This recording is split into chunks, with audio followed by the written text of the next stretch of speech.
La société minière d'extraction de diamants de Bakwanga, dénommée Lamiba, a été dans le temps l'un des fleurons de l'économie nationale, mais à cause de plusieurs facteurs endogènes et exogènes, cette société est tombée dans l'arrêt de ses activités. Depuis l'avènement de Félix-Antoine Tshisekedi Tshilombo, une réelle volonté politique de relance s'est manifestée par la mise en place et un plan de relance évalué à hauteur de 453 millions de dollars américains à exécuter dans 5 ans, avec un plan d'investissement chiffré à 161 millions de dollars américains à exécuter dans 3 ans. C'est autant dire que cette société mixte était dans un réel besoin de capitaux frais pour sa relance. Ainsi, le gouvernement Tshisekedi s'est engagé à relancer les activités jadis en arrêt de cette société, dont la population de Mbuji-Mayi dépend largement pour sa survie. Une nouvelle équipe dirigeante et de contrôle a été placée à la tête de cette structure commerciale, composée d'un directeur général, M.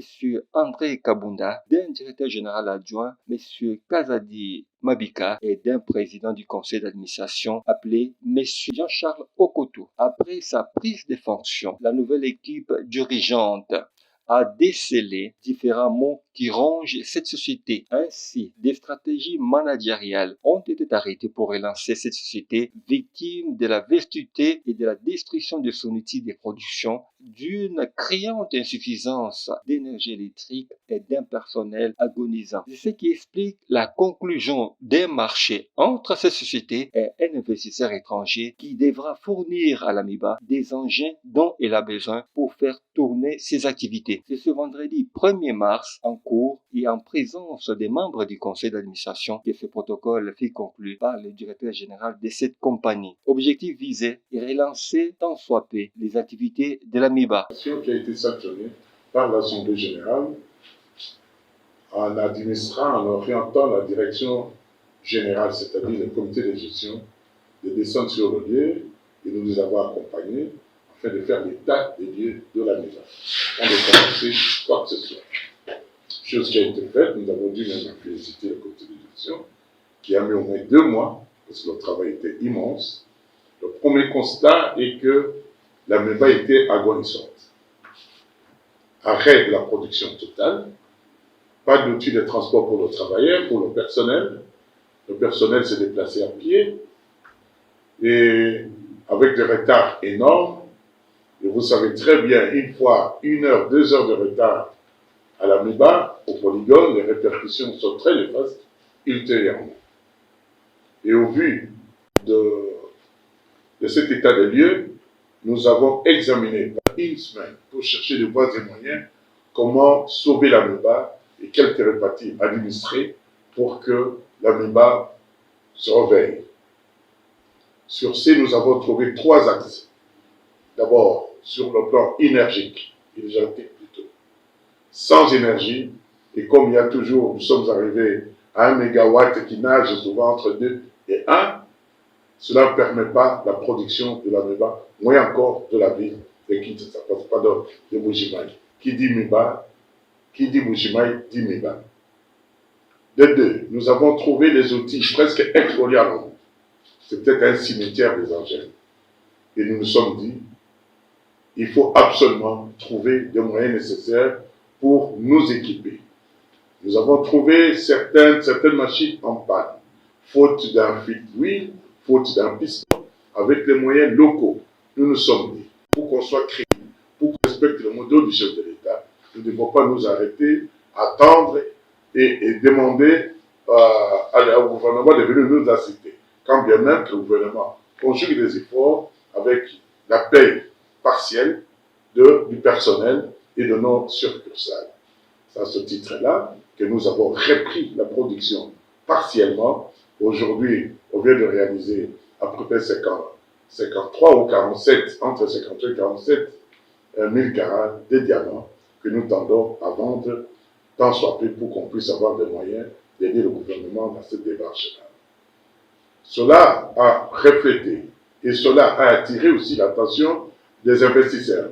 Quand ils ont vu que l'Amiba s'est repayé à peine et que nous sommes en train de réaliser, comme je venais de le dire, cette petite production.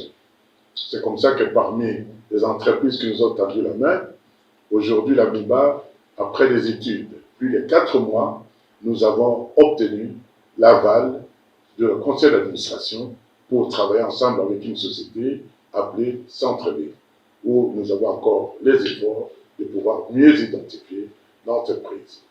Là, avec un chiffre d'à peu près 50 millions de dollars, et avec les fractionnements, tout en voyant comment ça va suivre au niveau de la production. Donc pour nous aujourd'hui, c'est un bouée de sauvetage. Nous pouvons dire ouf pour le démarrage effectif, ne fût-ce que partiel plutôt, de l'AMEBA. Deuxième volet, nous nous sommes dit, bien que nous avons trouvé une entreprise qui va nous aider tant soit peu pour la production, la reproduction de l'AMEBA, mais il y a aussi le problème de l'énergie. Sans l'énergie, même pour avoir des machines les plus sophistiquées du monde, vous ne trouverez jamais une panacée, moins encore un palliatif au problème de l'AMEBA. D'où nous avons orienté notre action vers une autre entreprise qui s'appelle SECO. SECO, aujourd'hui, va pouvoir nous produire au niveau de 24 mégawatts, ce qui va amplement nous aider en attendant avec une autre société dont nous avons tendu la main pour que nous puissions obtenir le maximum à 50 ou 60 mégawatts s'il le faut. Mais du moins, avec SECO, je crois que nous avons déjà trouvé une bonne solution pour permettre à la MEBA de soutenir la production. Voilà les deux axes. Le troisième axe, c'était la sécurité. Parce que vous pouvez tout produire. Vous pouvez avoir l'énergie. Mais si le vol de diamants demeure, à mon époque, je dois vous rappeler qu'à un moment, j'avais chassé 150 personnes. En 2001, quand j'étais arrêté de la MEBA, pour les gens qui ont volé, et là, comme c'était en flagrant, je n'ai pas eu de procédure à suivre. C'est pour vous dire, c'est ce qui nous a permis. La dernière production que j'avais héritée à l'époque, c'était à 23 000 terrains. Quand j'avais fait l'observation, quand j'avais serré un service extérieur, tout en éloignant des Angolais, tout en éloignant les Zimbabwéens et les Namibiens autour pour les lions de la MIBA, pour laisser la sécurité interne qui n'est pas armée, malgré plutôt heureusement qu'avec ce service-là, j'ai dû faire la première production à 900 000 terrains. C'est cette expérience-là que nous voudrions maxer parce que vous pouvez tout faire. Mais s'il y a le vol de diamants quotidien. Honorer enfin qu'on ait pu finaliser un contrat qui va accompagner l'AMIBA dans l'effort de relance. Nous connaissons déjà l'AMIBA, nous avons été sur place plusieurs fois. On connaît les vrais besoins de l'AMIBA et surtout redynamiser la province, qui c'est essentiel pour la province, mais aussi pour les employés de l'AMIBA, donc redonner l'espoir que l'AMIBA revienne, ce qui est la gloire du pays. Donc c'est pour ça qu'on est là. Donc, je tiens à féliciter d'abord l'équipe, la nouvelle équipe dirigeante qui a fait avec peu de moyens ou pas de moyens, a réussi à relancer l'outil de production de façon petite, mais au moins ça donne un espoir. On voit déjà la volonté déjà des équipes de l'AMIBA. Donc maintenant on va essayer d'arriver, moi je m'en vais ce soir, Georges reste ici, mais je reviens dans 8 jours. Alors, on met en place très rapidement le matériel, la formation si besoin, les financements nécessaires pour lancer l'outil de production. Si vous me permettez, je vous laisserai demander ça au PCA. J'ai signé un contrat de confidentialité. Bon, nous maintenant, dès maintenant. D'abord la motivation, c'est pas la première fois qu'on est en Afrique, on est présent en Namibie, en Afrique du Sud. La motivation, je pense que cette entreprise a été une des plus belles entreprises du pays, mais aussi à l'export à l'époque. Donc la motivation, c'est simplement essayer d'accompagner. Dans nos statuts, on a l'obligation de faire ce qu'on appelle du social économique, économique social. Alors plus que gagnant-gagnant, oui, parce que c'est la première fois que je pense l'AMIBA va voir le vrai résultat du produit du diamant, non pas acheté ici, mais vendu à l'international. Donc oui, c'est un contrat gagnant-gagnant. C'est ce qu'on a dit depuis le début.